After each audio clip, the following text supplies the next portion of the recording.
మనం బైబిల్ ఎత్తి బైబిల్ పల్లవ పాడతాం. బైబిల్ ఎత్తి బైబిల్ పల్లవ పాడతాం. ఆ శ్రేష్టం భౌ గ్రంథంబులో ఏ చోట చూచినా ఆదరణయున్నది, దుఃఖ సుఖంబులో వాగ్దానమున్నది. విశ్వాసముంచి ధ్యానించుడి, విశ్వాసముంచి ధ్యానించుడి. పెంచండి. మరి దేవుని వాక్యంలో ఎంతో ఆదరణ ఉంది, ఎంతో ఆదరణ ఉంది. అందువలన దేవుని వాక్యాన్ని ధ్యానించడం ద్వారా మనకు దుఃఖ సుఖంబులలో మనకు ఏం దొరుకుతుందంటే ఆదరణ దొరుకుతుంది. వాగ్దానాలు ఉంటాయి, ఆ వాగ్దానాలను బట్టి ఆదరణ దొరుకుతుంది. సరే, ఇప్పుడు మనం ఆరాధించిన అనుభవంలో, దేవుడిని ఆరాధించిన అనుభవంలో బలలో కూడా మనం పాలు పొందనంటున్నాం కనుక వాక్యం విని బలలో మనం పాలు పొందుతాం. వాక్యం వినకముందు చిన్న ప్రశ్న వేస్తాను, దానికి మీరు సమాధానం చెప్తే నేను చెప్పే వాక్యం కూడా అట్లానే ఉంటుంది, దాన్ని బట్టి ఉంటుంది. ప్రశ్న ఏంటంటే, నేను 5 ఆశీర్వాదాల గురించి చెప్పాను ఇంతకుముందే. 5 ఆశీర్వాదాలు చెప్పగలరు ఎవరైనా? 5 ఆశీర్వాదాలు ఏంటో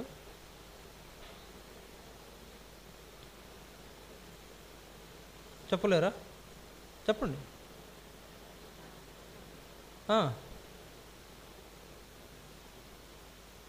ఇప్పుడే ఇంతకుముందే చెప్పా. నేను మీకు వాక్యం చెప్తే వింటున్నారో లేదో తెలుసుకోవడం కోసం, లేకపోతే మీకు అర్థమవుతుందో లేదో తెలుసుకోవడం కోసం నేను 5 ఆశీర్వాదాల గురించి చెప్పా.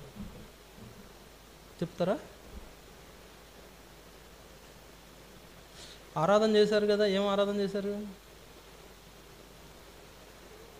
ఆరాధన చేశాం కదా, ఏం ఆరాధన చేశాం? ఆరాధన చేయవలసింది దాని గురించి కదా. కొంతమంది ప్రార్థన చేశారు, అది ఆరాధన కాదు కదా. ఆశీర్వాదంలో ఆరాధన రావాలి కానీ ప్రార్థన కాదు కదా. ఆశీర్వాదం కావాలంటే ప్రార్థన రావాలి, ఆశీర్వాదాలు వచ్చిన తర్వాత ఆరాధన రావాలి. మరి ఏం ఆరాధన చేశారు? మీరు చెప్పండి, మీరు చెప్పండి. 5 ఆశీర్వాదాలు చెప్పాను, ఆరాధన చేశారు. మీరు చెప్పండి లలితమ్మ గారు. ఏమనుకోవద్దు, ఫీల్ అవ్వద్దు, మామూలుగా అడుగుతున్నాను, చెప్పండి. అంటే ఎక్కువసేపు ఆరాధన చేశారు 5 ఆశీర్వాదాల గురించి. ఏం ఆశీర్వాదాలు చెప్పండి, 5 చెప్పండి. నాకు వినపడదు అసలు, చెవుడు. కుటుంబ ఆశీర్వాదం, ఇంకా అంటే మీకు అర్థమవుతుందో లేదో తెలుసుకుంటే నేను అంత చెప్పాల్సిన అవసరం ఉండదు, 2 ముక్కలు చెప్పి ముగించేస్తా. నాకు ఇక్కడ ఫ్యాన్ కూడా లేదు, ఫ్యాన్ నాకు మరి దేవుడు ఎందుకు పనిష్మెంట్ లాగా ఫ్యాన్ కూడా ఆపేశాడు. మరి అందువల్ల మీకు అర్థం కాకపోతే నేను చెప్పింది కూడా దండగ అయిపోతుంది. ఇప్పుడే అంటే పోయిన వారం ఉంది కాదు, ఇప్పుడే ఏం ఆశీర్వాదాలు. ఒక ప్రశ్న వేశాను గతంలో, బైబిల్ అంతట్లో ఎన్ని పుస్తకాలు ఉన్నాయి, ఎన్ని అధ్యాయాలు ఉన్నాయని అడిగాను నేను. తర్వాత ఎప్పుడు అడుగుతా అన్నాను, అదేనా గుర్తున్నాయా? చూసారా? బైబిల్ అంతట్లో ఎన్ని గ్రంథాలు అంటే పాత నిబంధనలు ఎన్ని ఉన్నాయి, కొత్త నిబంధనలు ఎన్ని ఉన్నాయి. రెండోది, బైబిల్ అంతట్లో ఎన్ని అధ్యాయాలు అని అడిగాను. ఎవరైనా చెప్తారా?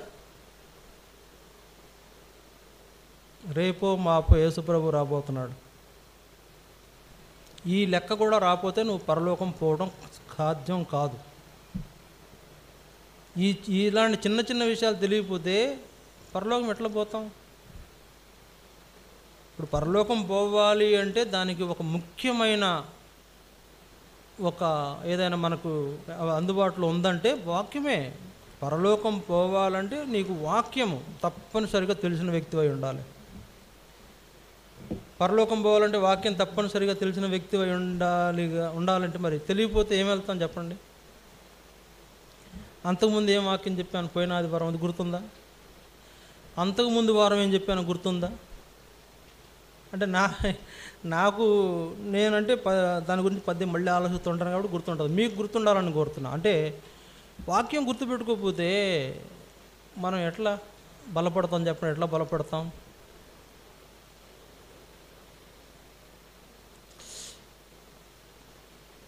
ఏమిలా బలలో పాలు పొందేటప్పుడు సరి చేసుకొని పాలు పొందండి అని కొన్ని వాక్యం చదివి కూడా బళ్ళు ఇచ్చేస్తాను నేను. పర్వాలే, ఏం కాదు. మీకు ఇంకా అంటే విని అర్థం కాకుండా ఉండేదానికంటే ఇది చాలా బెటర్ కదా. అట్లానే అతను శాంతం ఏమీ లేకుండా మళ్ళీ బలం ఇచ్చేస్తానని కూడా అనుకోకూడదు. కాబట్టి మనం ఏమి వింటున్నామో అది మెమరీలో పెట్టుకోవాలి. నిన్నో మొన్నో ఎవరితో పోట్లాడు ఉంటావు, ఆ మాటలన్నీ గుర్తుంటాయి కదా, ఉంటాయి కదా. పోనీ అవతలోళ్ళు లేదో మనల్ని అంటారు, ఒక మాట అంటారు, అది ఇంకా బాగా గుర్తుంటుంది. ఎంత రబ్బర్తో కొట్టేసినా చిరిగిపోయినట్టుగా అది గుర్తుపెట్టుకుంటాం. ఏంటి నన్ను అంత మాట అంటావా, నన్ను అట్ట అంటావా, నేనేమనుకున్నావు అసలు, నన్ను అలా అంటావు ఇలా అంటావు, నీ సంగతి తెలిసేస్తాను, టామ్ డీమ్ అంటాం కదా అక్కడ. మరి అవన్నీ గుర్తుంటాయే, మరి వాక్యం ఎందుకు గుర్తుండదు? దాని నీలో ఉంచేవాడు నాటేవాడు శత్రువు సాతాను. అందుకే నీకు బాగా వాడికి సంబంధించిన విషయాలన్నీ గుర్తుంటాయి. కానీ దేవుని వాక్యము నీలో కూర్చుకోవాలి, లేదా నీలో దాచుకోవాల్సిన వాక్యాన్ని ఏమో గుర్తుపెట్టుకోవట్లా. ఇప్పుడు చూడండి, వాక్యం చెప్పేటప్పుడు మేము ఏదో మాకు వచ్చేసి కాదు, సరే అది వేరే సంగతి. అయినా కూడా మేమేం చేయాలంటే కొంత సమయం ప్రార్థనలో గడిపి, ప్రభువా ఏం చెప్పాలి, ఏంటి అసలు ఏం చెప్తే అది నీ ప్రజలకు మేలని మేము దేవుని దగ్గర నుంచి ఆ విషయాలన్నీ తీసుకొని వచ్చి ఇక్కడ మీకు చెప్తాం. ఇప్పుడు నేను చెప్పే విషయాలు ఏంటి, దేవుని విషయాలు కదా, మీరు వినాలా వద్దా? నేను చెప్పేది నా విషయాలు అయితే వినకపోయినా పర్వాలా, దేవుని విషయాలు వినకపోతే మీరు దేవుడిని ఎట్లా తెలుసుకుంటారు, దేవుని దగ్గరికి ఎట్లా చేరుకుంటారు, దేవుడికి ఎలాగ మీరు లోబడి జీవించగలుగుతారు? ఆయన చెప్పేది మీకు ఎట్లా అర్థమవుతుంది? అసలు ఆయన భావన ఏంటో, మీ విషయంలో ఆయనకి ఏం అభిప్రాయాలు ఉన్నాయో మీకు ఎట్లా తెలుస్తుంది? దేవుని అభిప్రాయాలు ఎలా ఉన్నాయో మీ జీవితంలో మీకు తెలియడం కోసమే కదా వాక్యం చెప్పేది, అంతే కదండి. ఇప్పుడు మన జీవితంలో మన విషయంలో దేవుని అభిప్రాయాలు ఏమిటో అది మీకు తెలియడమే వాక్యం చెప్పడం అంటే. నాకు తెలిసి అదే మీ విషయంలో మీ జీవితం గురించి దేవుడు ఏమి అభిప్రాయపడుతున్నాడో ఆ విషయాలు మీకు చెప్తాం, అంతే. అందువల్ల తీసుకోవాలి, ఖచ్చితంగా తీసుకోవాలి, గుర్తుపెట్టుకోవాలి. ఒకవేళ రాసుకుంటాం తెలిస్తే రాసుకోవాలి. లేదా లెక్కలు బాగా వేస్తాం కదండి, లెక్కలు బాగా గుర్తుపెట్టుకుంటావుగా. ఎవరికైనా ఒక 100 రూపాయలు ఇస్తే మళ్ళీ 110 రూపాయలు ఇమ్మన్నాను ఇస్తాడో లేదో టైంతో సహా చెప్తావుగా. లేకపోతే ఎవరి దగ్గరైనా తెచ్చింది మర్చిపోతాం, కానీ ఎవరికి ఇచ్చింది అయితే పొరపాటును కూడా మర్చిపోంగా. తెచ్చింది మర్చిపోతాం లేండి, అది వేరే సంగతి. తెచ్చింది మర్చిపోతాం, ఇచ్చింది అయితే మర్చిపోంగా.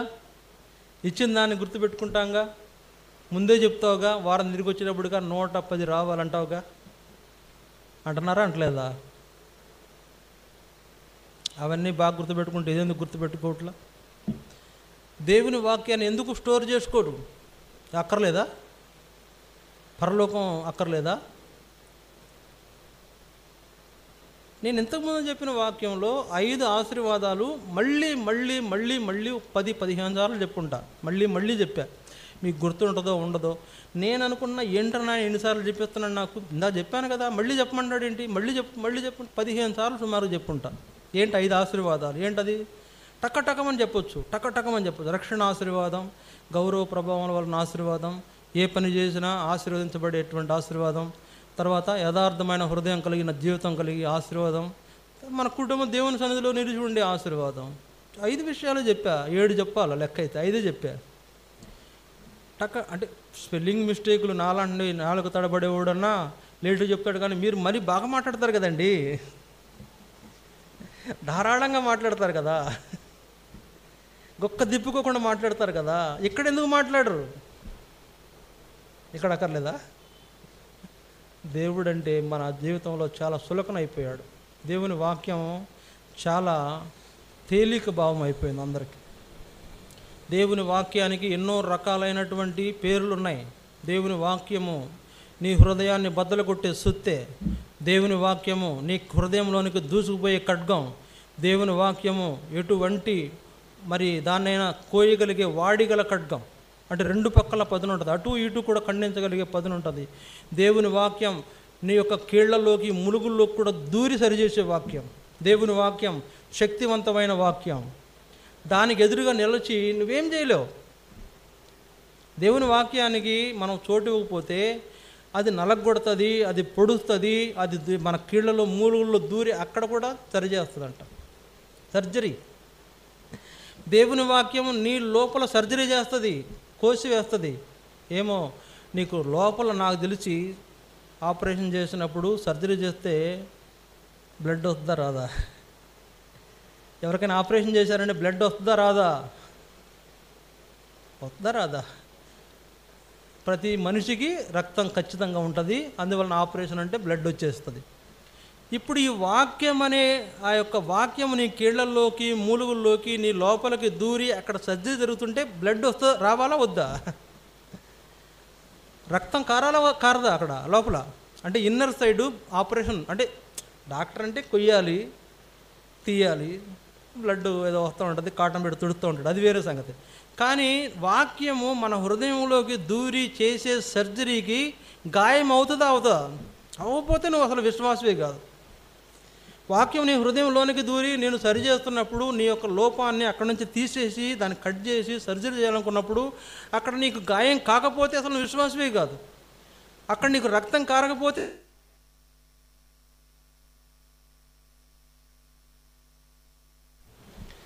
కాబట్టి చెప్పండి, వాక్యాన్ని ఎందుకు నిర్లక్ష్యం చేస్తున్నారు? నేనైతే ప్రతిరోజు వాక్యం ద్వారా నాది లోపాన్ని సరిచేసుకోవడానికి ప్రయత్నం చేస్తాను. ఒకవేళ మీకు ఎవరైనా తెలిసి నాలో లోపం ఉంటే చెప్పండి, డైరెక్ట్గా చెప్పండి, నీలో పలానా తప్పు ఉందని చెప్పండి, సరిచేసుకోవడానికి నేను రెడీ. ఒకవేళ నాకు తెలియపోయి ఉండొచ్చు, నాకు తెలియకుండా నాలో ఏదో పొరపాటు ఉండొచ్చు, నువ్వు పలానాడివి అని చెప్పండి, పర్లా సరి చేసుకుంటా. కనుక ఎవరైనా మనల్ని హెచ్చరిక చేసినప్పుడు మన లోపాన్ని సరి చేసుకోవడం మంచిది కదా. దేవుని కొరకు రోషంగా ఉండటానికి అది అవసరమైన విషయం కదా. ఎందుకు వాక్యాన్ని శ్రద్ధగా వినట్లేదు? నా బాధ ఏంటంటే నేను చేసిన కష్టమంతా వ్యర్థమైపోతుందేమోనని నా బాధ. రాత్రంతా ఈగలు తోలుకుంటా, దోమలు తోలుకుంటా, నిద్ర వస్తే కనుగుడ్లు ఇప్పుడు మెత్తగా ఉన్నాయండి. రాత్రిపూట మధ్యలో కొద్దిగా నిద్ర కాస్తూ ఉంటాం కదా, ఇట్లా అనుకుంటుంటే కళ్ళు రాళ్ళలాగా ఉంటాయి నాకు. ఈ కనుగుడ్లు ఉన్నాయా ఏంటి ఇంతంత బండల్లా ఉన్నాయి అంటే ఇట్లా అన్నా కూడా మెత్తగా ఉండకుండా కంకర రాళ్ళలాగా గట్టి తగులుతున్నాయి. వాము ఏంటి కళ్ళకి ఏమైనా తేడా చేస్తుంది అనిపిస్తుంది. అంటే అలా కూడా మేము కూర్చుని వాక్యం ధ్యానం చేస్తాను అంటే మీకోసమే కదా. మరి ఎందుకు శ్రద్ధగా వినట్లేదు? శ్రద్ధగా వింటే ఒకటేనండి, మీరు శ్రద్ధగా వింటున్నారంట ఒకటే రుజువు ఏంటంటే ఒక్కసారి చెప్పించుకున్న తర్వాత ఇంకోసారి చెప్పించుకోరు, మళ్ళీ చెప్పించుకోరు, పదే వినాల్సిన అవసరం లేదు. అందుకే ఒక మాట లోకంలో సామెత కూడా ఉంది, ఏంటంటే మనిషికి ఒక మాట, ఇంకోటి ఏంటి, గొడ్డుకు ఒక దెబ్బ సరిపోద్దా? మనిషికి ఒక మాట, గొడ్డుకైతే 100 దెబ్బలు కొట్టినా కానీ దానికి అర్థం కాదు. కాబట్టి ఇట్లా ఉంటే మనం ఏమి నేర్చుకుంటాం? సరే, చదువు రాని వాళ్ళకు కూడా వివరమయ్యే భాష చెప్తున్నాను. చదువు రాని వాళ్ళకు కూడా ఏమన్నా ఒక ఇంగ్లీష్ పదం మాట్లాడితే అర్థం చేసుకోరేమోనని నేను ఎక్కువ తెలుగు పదాలే వాడుతూ ఉంటా, మీ వాడుక భాషలోనే వాడుతూ ఉంటా, అయినా అర్థం చేసుకోకపోతే. కాబట్టి అర్థం చేసుకోండి, వాక్యం శ్రద్ధగా వినండి. దయచేసి మిమ్మల్ని కోరేది ఏంటంటే నేనేం చెప్పినా మీరు తలక ఇవ్వుతారు, సరి చేసుకోకపోయినా హృదయం కఠినం చేసుకుని బలం తీసుకుంటారు. అది నాకు అర్థమైపోయింది.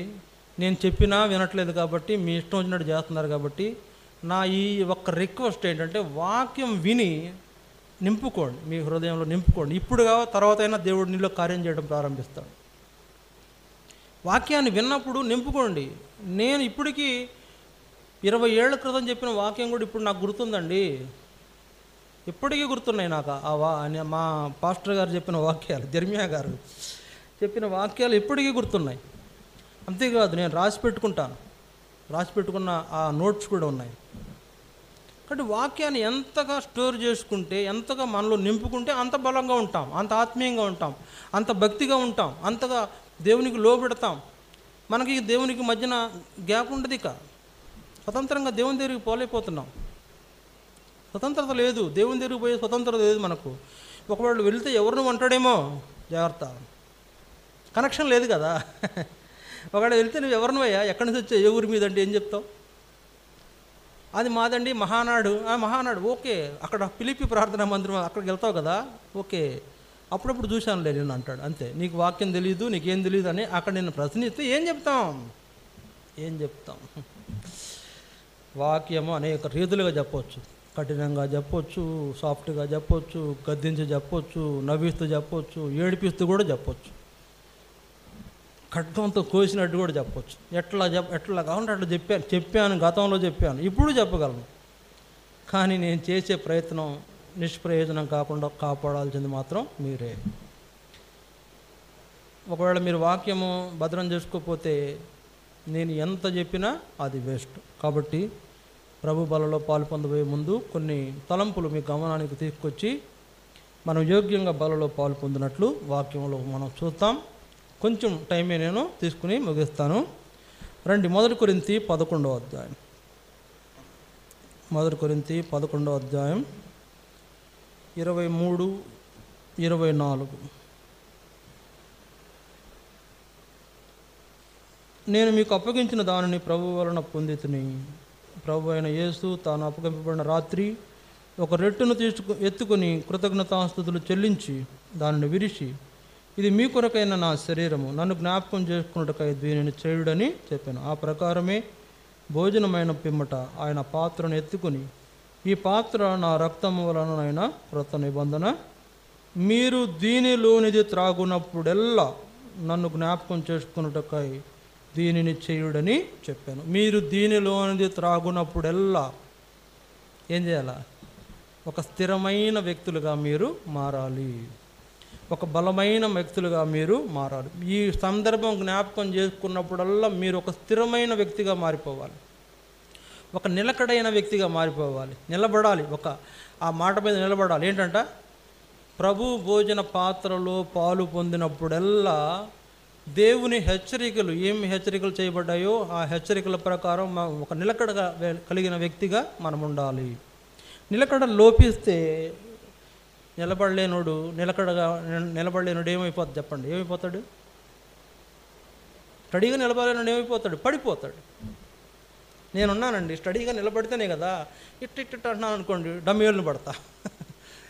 పడిపోతే ఏమైపోతాయి? తుంటెరిగిపోతుంది. ఆత్మీయ జీవితంలో కూడా వర్తించింది ఇది. శరీర సంబంధమైన జీవితంలోనే కదా, ఆత్మీయ జీవితంలో కూడా వర్తించిద్ది. ఒకవేళ మనం సరిగ్గా నిలకడగా దేవుని విషయాల్లో, బల్ల సంబంధమైన విషయాలు నిలకడగా ఉండకపోతే, పడిపోతే మనకు ఫ్రాక్చర్స్ అయిపోతాయి, ఎక్కడెక్కడో డ్యామేజ్లు అయిపోతాయి. కనుక ఆత్మీయంగా నీ జీవితంలో ఆ డ్యామేజెస్ ఏర్పడకుండా ఉండాలంటే ప్రభు భోజన పాత్రలో పాలు పొందినప్పుడెల్లా భోజన పాత్రలో పాలు పొందినప్పుడల్లా నీ యొక్క పరిస్థితిని నువ్వు చూసుకోవాలి. ఎలా ఉన్నాను? ఎలా ఉంటున్నాను చెప్పండి. మనం ఎలా ఉంటున్నాం? పోనీ ఎలా ఉండాలి? ఎలా ఉంటున్నాం అనేది మనకు తెలిసిపోయింది, తెలుసు. కానీ ఎలా ఉండాలో వాక్యం చెప్తుంది, అలా ఉండాలి. చూడండి, రూతు గ్రంథం 2వ అధ్యాయం 8వ వచనం. రూతు గ్రంథం 2వ అధ్యాయం 8వ వచనం దయచేసి చూడండి. రూతు 2:8. అప్పుడు బోయజు రూతుతో, నా కుమారి, నా మాట వినుము, వేరొక పొలములో ఏరుకొనుటకు పోవద్దు, దీనిని విడిచి పోవద్దు, ఇచ్చట నా పని కత్తెల యొద్ద నిలకడగా ఉండుము. ఇక్కడ మన జ్ఞాపకం చేయబడుతున్న ఈ సందర్భంలో ఏంటి విషయం అంటే, ఒక సందర్భం అక్కడ మన కొరకు రాయబడింది. నా కుమారి, నా మాట వినుము. నా కుమారి, ఓ విశ్వాసి, నా మాట వినుము, వేరొక పొలములో ఏరుకోవడానికి పోవద్దు, దీనిని విడిచిపోవద్దు, ఇచ్చట నా పనికత్తెల యొద్ద నిలకడగా ఉండుము. ఇక్కడ రూతుతో బోయజు అంటున్న సంగతిని మనం జ్ఞాపకం చేసుకుంటే ఏంటంట? వేరొక పొలములో ఏరుకొనటకు పోవద్దు, ఇచ్చట నా పనికత్తెల యొద్ద నిలకడగా ఉండుము, వేరొక పొలములో ఏరుకోవటానికి పోవద్దు. అంటే ఇది ఏం చూపిస్తుందంటే, మందిరంలో నీ స్టాండప్, మందిరంలో నువ్వు ఎంత స్టాండర్డ్గా ఉంటున్నావో చూపిస్తుంది. మందిరం యొక్క అనుభవంలో నువ్వు ఎంత గట్టిగా ఉంటున్నావో చూపిస్తుంది. వేరొక పొలములో అని అంటే వేరొక ఆలోచన నీకు రాకూడదు మందిరం విషయంలో. వేరొక తలంపు రాకూడదు. మందిరం అనగానే ఇక మందిరమే, మందిరం గురించిన విషయమే ఆలోచిస్తాం. కనుక ఇక్కడ నా పనికత్తెల యొద్ద నిలకడగా ఉండుము, మందిరము యొక్క అనుభవంలో నిలకడ కావాలి. ఇది మొదటి సంగతి. రెండవ సంగతి చూడండి, దేవుని వాక్యంలో రెండవ సంగతి మనకు జ్ఞాపకం చేసుకుంటాం. యోబు గ్రంథం 2వ అధ్యాయం 3వ వచనం. యోబు గ్రంథం 2వ అధ్యాయం 3వ వచనం.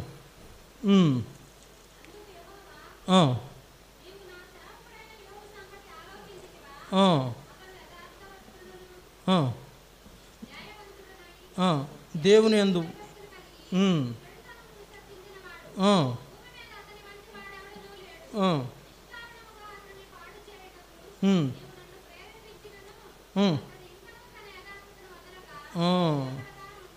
ఇంకను యథార్థతను వదలక నిలకడగా ఉన్నాడు.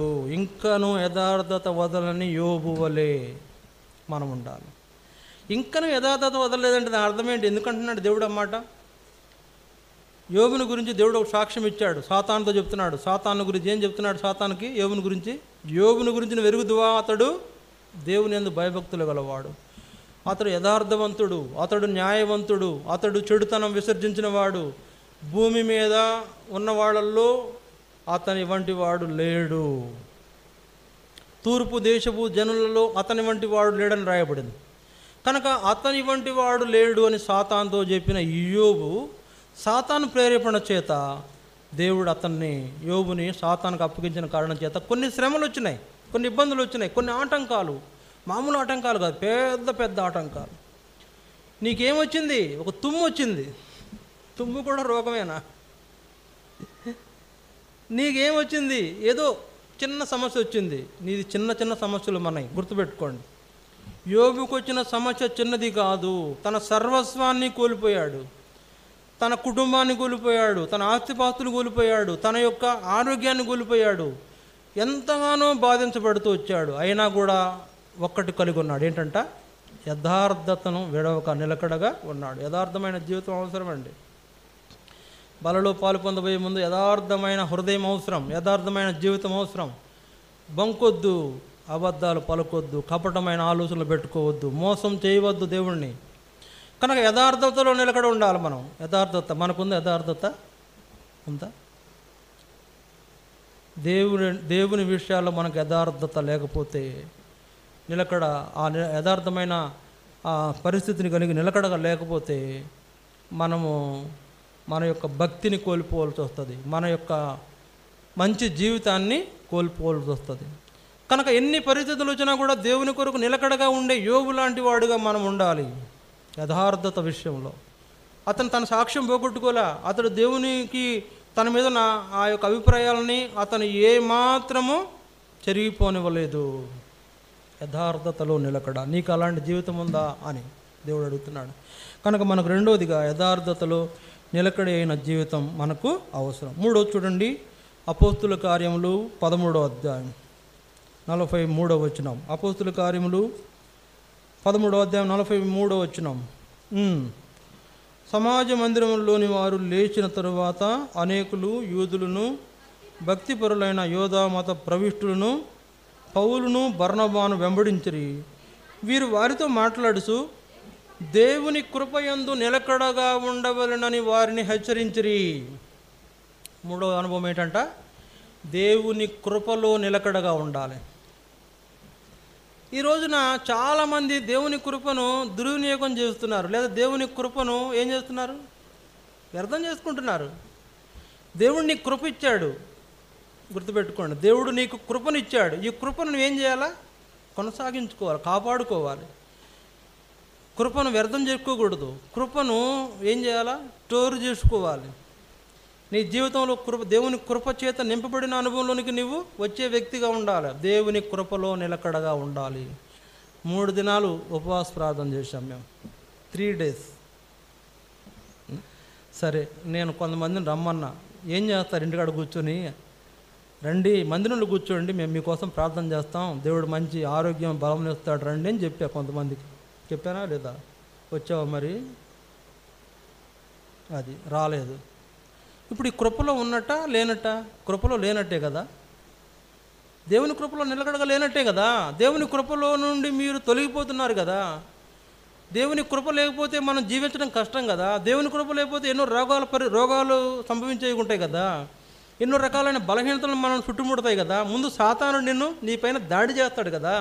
కనుక ఈ కృపలో నిలకడగా లేకపోవడం వల్ల కలిగే నష్టాలు నీకు సంభవిస్తుంటే దానికి ఎవరి బాధ్యులు? మనమే కదా. దేవుని కృపలో నిలకడగా ఉండకపోవడం కారణం చేస్తే కదండి అనేక సమస్యలు మనకు ఎదురయ్యేది. మనకు వచ్చే జలుబులు, తుమ్ములు, దగ్గులు, జ్వరాలు, ఇంకేదో ఈ కృప లేకపోవడం వల్లే. దేవుని కృప నీకుంటే ఏ రోగము ఏం చేయలేదు. దేవుని కృప నీకుంటే ఏ తెగులు నీ మీదకి రాదు. దేవుని కృప ఉంటే సాతాను నీ దగ్గర రావడానికి కూడా భయపడతాడు. దేవుని కృప నీకుంటే ఏది నీకెంత మాత్రము హాని చేయకుండా దేవుడు చూసుకుంటాడు. అలాంటి కృపలో నిలకడగా ఉంటలే ఈ దినాల్లో చాలామంది. దేవుని కృప ఉంటే ఏది రాదు, వాళ్ళు వచ్చినా పోతుంది, ఉండదు. కనుక ఆ కృపలో చాలామంది నిలకడగా లేని వారు ఉంటున్నారు ఈ దినాల్లో. అందువల్ల నష్టపోతున్నాం. దేవుని కృపలో నిలకడగా ఉండటం అవసరం. ఇది మనకు దేవుడిస్తున్న 3వ హెచ్చరిక. తర్వాత చూడండి 4వది, అదే అపోస్తుల కార్యములు 14:22 వచనం. అపోస్తుల కార్యములు 14వ అధ్యాయం 22వ వచనం దయచేసి చూడండి. 21-22 చూడండి. వారు ఆ పట్టణంలో సువార్త ప్రకటించి అనేకులను శిష్యులనుగా చేసిన తరువాత లుస్త్రకును, ఇకోనియాకును, అంతియొకయకును తిరిగి వచ్చి శిష్యుల మనసులను దృఢపరిచి విశ్వాసమందు నిలకడగా ఉండవలననియు అనేక శ్రమలను అనుభవించి మనము దేవుని రాజ్యములో ప్రవేశింపవలననియు వారిని హెచ్చరించిరి. 4వది ఏంటి చెప్పండి? విశ్వాసములో నిలకడ. నువ్వు నిజంగా యేసు ప్రభువుని వెంబడించే శిష్యురాలు అయితే విశ్వాసంలో నిలకడ ఉండాలి. మన ప్రభువు ఎవరు చెప్పండి? విశ్వాసమునకు కర్త, దాన్ని కొనసాగించేవాడు కూడా ఆయనే. విశ్వాసానికి కర్త, నీకు విశ్వాసం కలిగించిన వాడు ఆయనే. ఇప్పుడు ఆ విశ్వాసంలో నీకు కొనసాగాలన్నా కూడా ఆయనే కొనసాగించాలి. కనుక నువ్వు శిష్యుడు అయినంత మాత్రం సరిపోదు, విశ్వాసం కలిగిన శిష్యుడిగా ఉండాలి. మనం ఇలాంటి విశ్వాసం నిలకడగా ఉండి ఎన్ని రకాల శ్రమలు వచ్చినా ఆ నిలకడ చేతనే, విశ్వాసం నిలకడ చేతనే పరలోక రాజ్యంలో ప్రవేశించే వారు ఉంటాం. విశ్వాసం పోతే పరలోకం పోగొట్టుకుంటాం. ఆయన శిష్యులుగా మనం ఉండటం అంటే అంత ఈజీ కాదు. కనుక విశ్వాసంలో నిలకడగా లేకుండా ఉన్నావా? జాగ్రత్త. విశ్వాసంలో నిలకడ, విశ్వాసాన్ని ఎప్పుడూ కాపాడుకోవాలి. అందువలన ఒకవేళ మనం అలా ఉంటున్నామేమో, విశ్వాసంలో నిలకడ లేకుండా ఉంటున్నామేమో పరీక్షించుకొని ఆ విశ్వాసం నిలకడ కలిగిన వారు ఉండాలనేది దేవుని యొక్క ఉద్దేశం. ఇది 4వది. 5వ చూడండి, కొలస్సీ 4వ అధ్యాయం.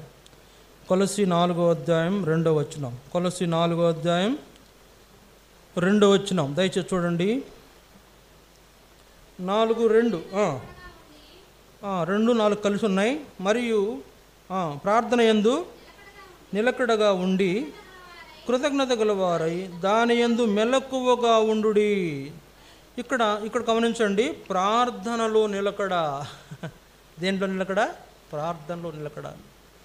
అనుదినం ప్రార్థన చేస్తున్నావా? అనుదినం ప్రార్థన చేస్తున్న వారికి ఏమంట? ప్రార్థనలో నిలకడ ఉంటుంది.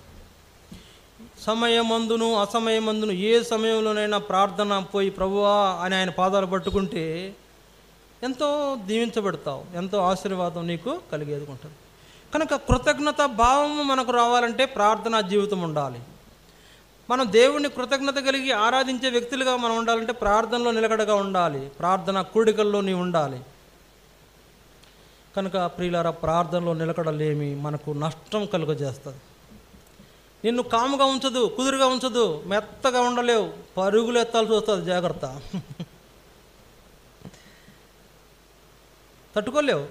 ఒకవేళ దేవుని సన్నిధిలో నిన్ను గురించి మొరపెడితే, నీకు విరోధంగా మొరపెడితే తట్టుకోలేవు. కాబట్టి ఏది కూడా మనకు నష్టం కాకుండా ఉండాలంటే ప్రార్థనా సమయంలో నిలకడ ఉండాలి. ప్రార్థనలకు రండి, నష్టాలు నీ నుంచి తొలగిపోయేవిగా ఉంటాయి. ఇది 5వ అనుభవం. 6వ చూడండి, 2వ దశలోనిక 2వ అధ్యాయం 15వ వచనం. కాబట్టి సహోదరులారా, నిలకడగా ఉండి మా నోటి మాట వలననైనను మా పత్రిక వలననైనను మీకు బోధింపబడిన విధులను చేపట్టుడి. కాబట్టి సహోదరులారా, నిలకడగా ఉండాల్సింది దేంట్లోనంటే దేవుని వాక్యం విషయంలో నిలకడ ఉండాలి. దేవుని చావకుడు చెప్పే బోధ యందు నిలకడ ఉండాలి. అక్కడ ఆ మాట ఉంది, నా మాట కాదు. ఆ మాట అయినా దేవుని వాక్యమైనా మీకు ఏం బోధించబడిందో దాన్ని చేయాలి. చేస్తున్నామా? దేవుని వాక్యం అందు నిలకడగా ఉంటున్నామా? దేవుని వాక్యం చదువుతున్నామా? దేవుని వాక్యం వింటున్నామా? దేవుని వాక్యాన్ని ప్రేమిస్తున్నామా? దేవుని వాక్యాన్ని మన హృదయంలో కూర్చుకుంటున్నామా? దేవుని వాక్యానికి తాళం వేసి వేరే విషయాలకు మన హృదయంలో చోటిస్తున్నామా? వాక్యమైన యేసుప్రభుని బయటకు నెట్టి లోపల వేరే వాక్య విరోధమైన పెట్టుకుంటున్నామా?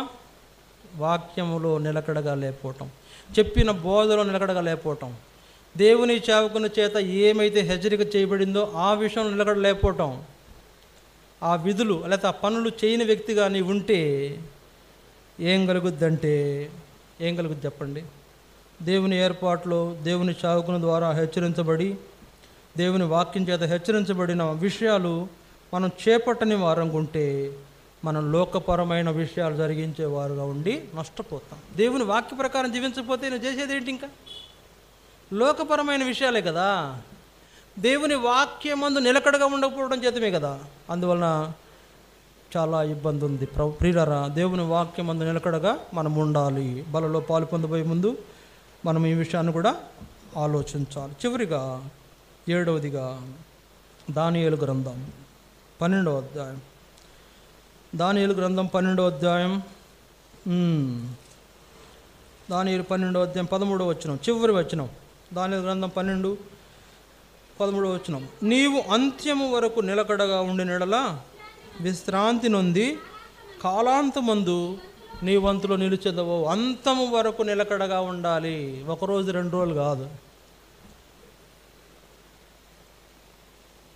1 రోజు 2 రోజులు కాదు, ఆదివారం టు ఆదివారం కాదు, అంతము వరకు నిలకడగా ఉండాలి. ప్రభు వచ్చే వరకు నిలకడగా ఉండాలి. ప్రభు దగ్గరికి వెళ్ళేంత వరకు నిలకడగా ఉండాలి.